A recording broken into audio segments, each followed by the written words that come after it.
This is the thing with veganism. It is a cult mentality, and they will say anything and do anything to defend their ideologies. Hey, this is Ryan of Happy Healthy Vegan. So many of you guys wrote to me about this video made by this ranting Australian vegan hater, saying all sorts of outrageous things about us, how we're this cult and we hate all people who don't follow and buy into our vegan dogma.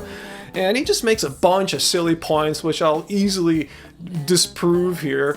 And he's just disingenuous, saying that he doesn't hate vegans. Well, yeah, as you see here, he doesn't hate vegans that keep their mouths shut. There are good vegan people who just don't want to harm animals, and this video is not about them. This video is about the fuckwit vegans, the ones who treat it like a cult, the ones who will not shut the fuck up about it and tell you that they're a vegan. So in other words, if you're a vegan but you keep it closeted and secret, this guy is fine with that. He doesn't want you to have a voice. But as soon as you speak out about your veganism, you're this crazy vegan activist with some kind of cult-like agenda, and it triggers him, and that's why he made this video. But he says he doesn't hate all vegans. But as I'll show you here, this video is about all vegans. He's making attacks against veganism in general, not just vegan activists. So let's start taking a look at some of his facts.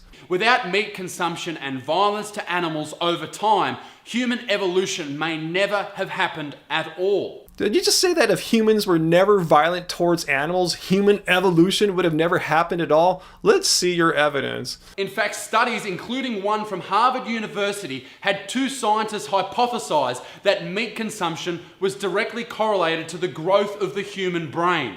Wow, that's some great scientific reference there. Two unnamed scientists and one unnamed study. Now, of course, people may dispute that, but I'm definitely going to take the word of two Harvard scientists over some journalist from www.imamadvegan.net.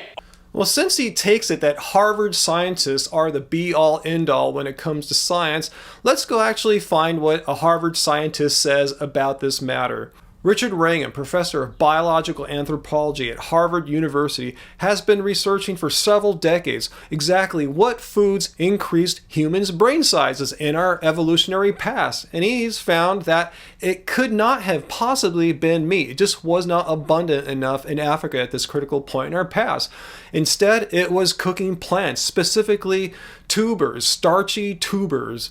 I suggest that vegan haters read this article in the Journal of Science. Did cooked tubers spur the evolution of big brains? And in here it says tubers and the ability to cook them prompted the appearance early in human evolution of large brains, smaller teeth, modern limb proportions, and even male-female bonding. The work challenges the current dogma that meat eating spurred the evolution of key human traits.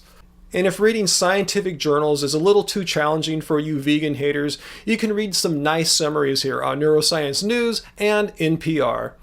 This is one thing I see from vegans a lot. They're always at a 10. They're always very angry, screaming and yelling. It is not a good way to get your point across, but it is a great way to piss everyone else off. And then no one wants to listen to you.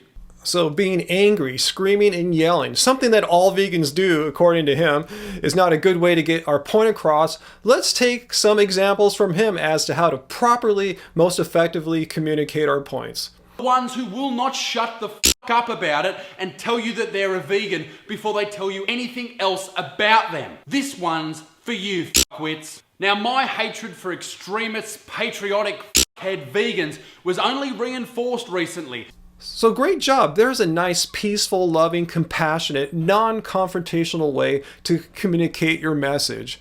What's he trying to say here? That vegans should shut up? Only vegan haters and meat eaters can go on and rant, scream, and yell like that, but vegans need to know their place and stay quiet? What I really think is going on here, he's just projecting. He's criticizing vegans for exactly what he does himself. What about when this giant machine, a combine harvester, runs through a field of wheat? Oh, I get it. Somehow vegans are the ones who are responsible for all the horrible practices by modern agribusiness. It will, without fail, decapitate hundreds of little animals, including rabbits, little fawn, mice. Do they not matter? The point I'm trying to get across here is that it is virtually impossible to live a life where you do not harm animals. So I present to you the new definition of vegan as defined by this vegan hater. A way of living in which a human can never directly or indirectly cause any harm at any time to any living microbe, insect, or animal. You must be 100% perfect 100% of the time, or else you cannot properly call yourself a vegan.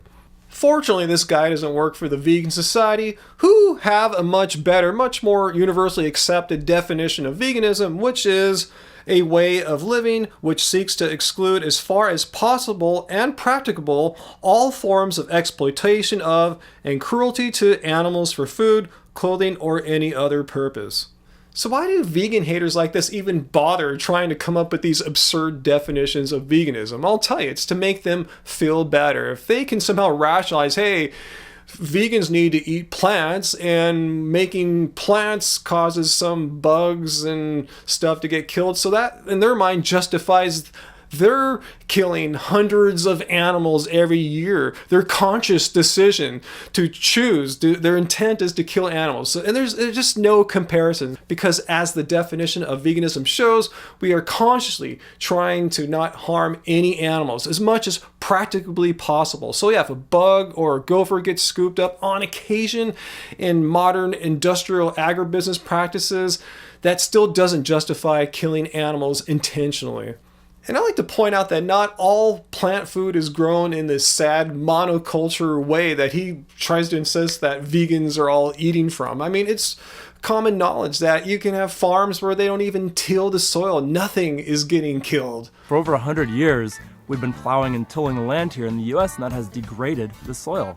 Here at Singing Frog's farm, by being a no-till farm for vegetable production, never disturbing and breaking up the soil, so we're not releasing greenhouse gases. In fact, we are sequestering greenhouse gases at a really high rate. We've actually increased our soil organic matter dramatically over just a 5 or 6 year period. We are rebuilding those degraded soils. And this vegan hater seems so concerned about the devastation and destruction that wheat harvester machine is causing, but wheat harvesting pales in comparison to the planetary harm that's being caused by animal agriculture. Look at all these cows here and all the resources necessary to make some hamburgers. And I bet this guy doesn't even know that his love of meat is causing the destruction of the Amazon. About 91% of the Amazon rainforest's destruction can be traced directly to raising cows. And then he tries to take issue with something Earthling Ed said here. I've got a gun. That's the no, brain. but you can. But that's a device. Yes, but you are not a natural meat eater. The word natural means nature. Reasonable argument. Most humans would need certain tools like knives and guns to kill and rip open animals to eat them. Sure, good point. Because guns aren't natural, are they? Well, they're made out of metal, which is derived from rocks, which comes from the ground, which is nature, which is natural. So by that line of reasoning, everything is natural. There's nothing you can possibly see that's not natural because it all came from this earth. So if you have a toxic waste dump next door to your house, no worries, bro. It's natural. All that toxic crap came from the earth, so it's cool. It's natural. Well, what this vegan hater is trying to do is equivocate. He's trying to be ambiguous about the definition of the word natural in order to try to confuse people. And if you just Google the definition of natural, the number one definition is existing in or caused by nature, not made or caused by humankind. So Earthling Ed is right when he's debating with that vegan hater in his video. Humans are not born with like knives built into our fingers or into our teeth. We're not born with guns. Even though guns are made out of metal and from the earth, it's not natural for humans to have guns built into them. That's something extra. It's technology. So anyway, Ed is right here, and the vegan hater dude here with the beard is wrong. And pretty much everything he said here is just completely silly. And he's like, again, he said he's not attacking the vegans who are quiet and know their place. He's just trying to go after vegans like us who speak the truth about the matter. He doesn't like that. It triggers him to hear what's actually, inconvenient for his sensitive ears to hear, and that triggers him. So Post your questions and comments down below. Did you see this dude's video and did you find it as outrageously silly and just factually incorrect as I just showed it here? So let me know your thoughts and your reaction. Hit like if you like me doing these debunking videos. And until next time, keep it carved, baby. Keep it carved.